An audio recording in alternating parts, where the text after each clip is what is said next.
দেশে জবাবদিহিমূলক সরকার দেখতে চায় জনগণ। সে লক্ষ্যে নেতাকর্মীদের কাজ করার আহ্বান জানিয়েছেন বিএনপির ভারপ্রাপ্ত চেয়ারম্যান তারেক রহমান। বিকেলে কুমিল্লায় রাষ্ট্র মেরামতে বিএনপির ৩১ দফা নিয়ে বিভাগীয় কর্মশালায় অংশ নেন দলটির স্থানীয় ও কেন্দ্রীয় নেতারা। এতে ভার্চুয়ালি যুক্ত হয়ে তারেক রহমান একথা বলেন।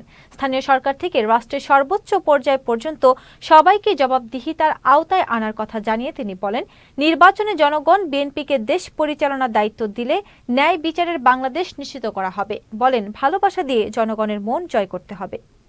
আমরা দেখেছি কিভাবে ডামি ভোট হয়েছে এই দেশে, আমরা দেখেছি কিভাবে নিশিরাতের ভোট হয়েছে এই দেশে, আমরা দেখেছি কিভাবে ভোট ডাকাতি হয়েছে। এবং ভোট ডাকাতি, নিশিরাত, ডামি ভোট, এইগুলো যে দেশের কোনো ভালো কিছু করতে পারে না এটি প্রমাণিত। আমরা চাই আগামী দিনে দেশে একটি জবাবদিহিতার সরকার শুরু হোক। আমাদের ইচ্ছা, আমাদের পরিকল্পনা, আমাদের প্রত্যাশা, আমরা দেশের মানুষের কাছে একটি জবাবদিহিতামূলক সরকার গঠন করতে চাই, যারা জনগণের কাছে জবাবদিহিতা করতে বাধ্য থাকবে। তাহলেই দেশের সমস্যার সমাধানগুলি করতে সক্ষম হব আমরা পর্যায়ক্রমিকভাবে।